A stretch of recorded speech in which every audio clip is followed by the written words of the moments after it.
कक्षा 12 राजनीति शास्त्र अध्याय 6 लोकतांत्रिक व्यवस्था का संकट। कैसे हुआ लोकतांत्रिक व्यवस्था के संकट में क्या है, इसमें पढ़ेंगे हम।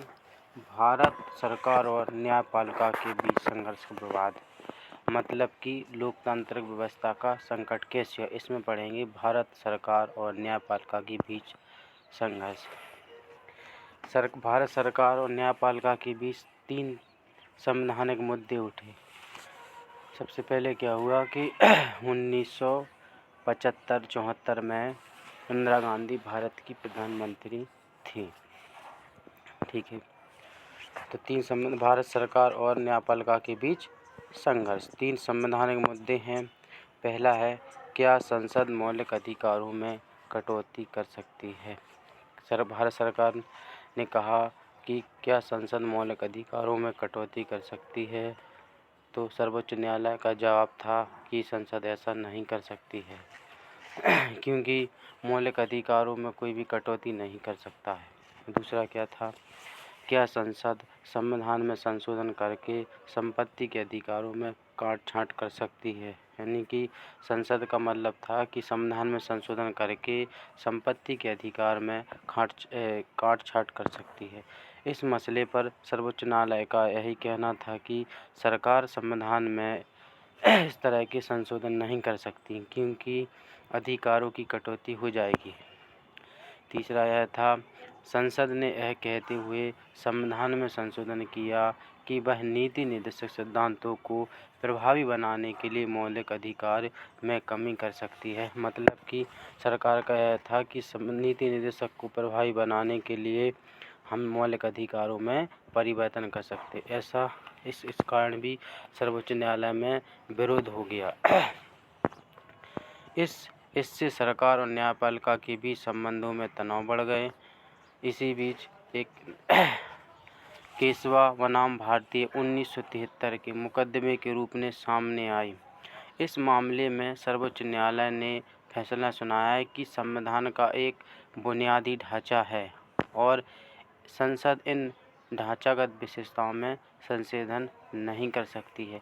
तो केशवा बनाम भारतीय 1973 ने कहा है कि जो संविधान की प्रस्तावना है उसमें परिवर्तन नहीं कर सकते हैं। ठीक है। 2 और बातों में न्यायपालिका और कार्यपालिका के बीच संबंधों में तनाव बढ़ गया। पहला था 1973 में केशवानंद बनाम भारतीय के मुकदमे में सर्वोच्च न्यायालय द्वारा फैसला सुनाने के तुरंत बाद भारत के मुख्य न्यायाधीश का पद खाली, यानी कि सुप्रीम कोर्ट के मुख्य न्यायाधीश का पद खाली हो गया। दूसरा क्या है, सर्वोच्च न्यायालय के सबसे वरिष्ठ न्यायाधीश को भारत का मुख्य न्यायाधीश बनाने की परंपरा चली आ रही थी। हमारे संविधान में स्पष्ट उल्लेख है कि भारत का सुप्रीम कोर्ट का मुख्य न्यायाधीश वही होगा जो सबसे वरिष्ठ व्यक्ति माना जाता है, लेकिन उनकी भी कुछ योग्यताएं हैं। लेकिन 1973 में सरकार ने 3 वरिष्ठ न्यायाधीशों को अनदेखी करके न्यायमूर्ति एन रे को मुख्य न्यायाधीश बना दिया गया। इससे भी भारत सरकार और न्यायपालिका के बीच भी तनाव बढ़े।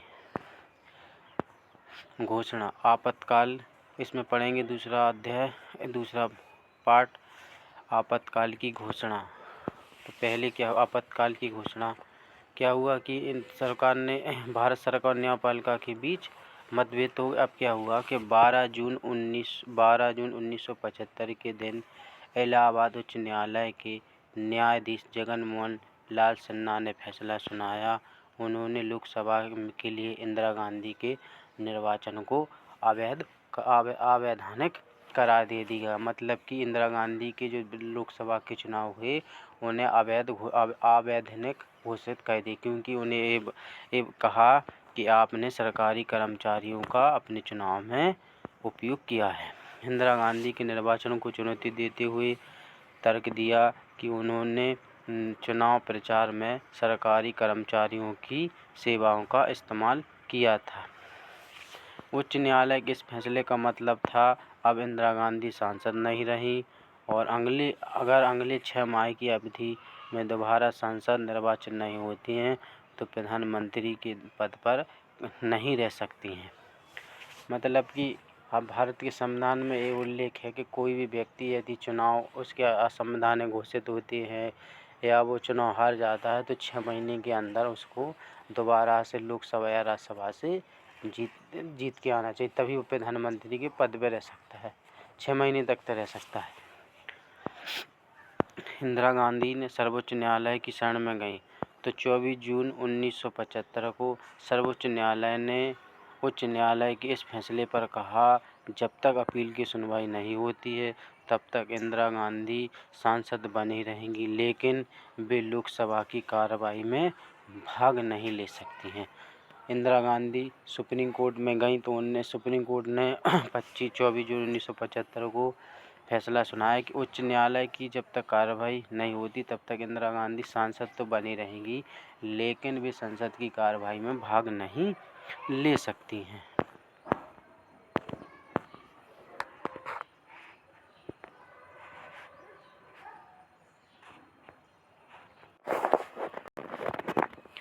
संकट और सरकार का फैसला।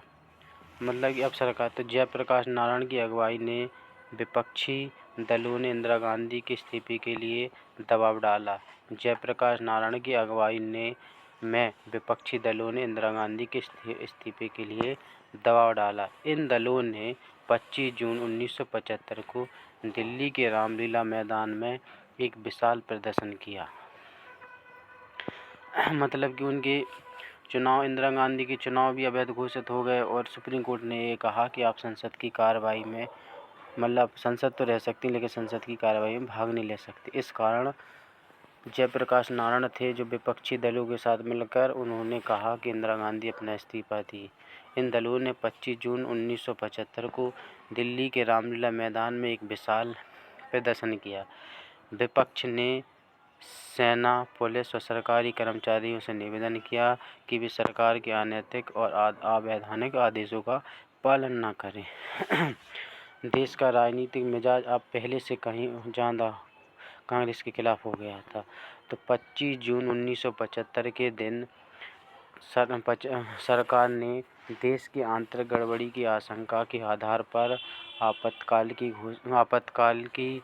घोषणा और भारतीय संविधान के अनुच्छेद 352 को लागू कर दिया है। मतलब कि 25 जून 1975 को भारत में राष्ट्रीय आपातकाल की घोषणा हुई। कौन से अनुच्छेद के तहत?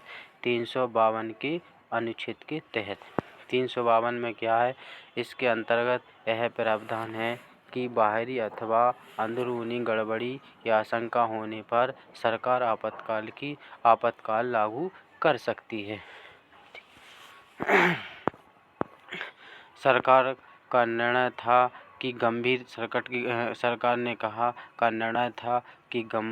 संकट की घड़ी आन पड़ी है, इस वजह से आपातकाल की घोषणा जरूरी हुई। 25 जून 1975 की रात में इंदिरा गांधी ने राष्ट्रपति फखरुद्दीन अली अहमद से आपातकाल लगाने की सिफारिश की। राष्ट्रपति ने तुरंत यह घोषणा की। तो एक बार से अभी विकल्प आया था 24 में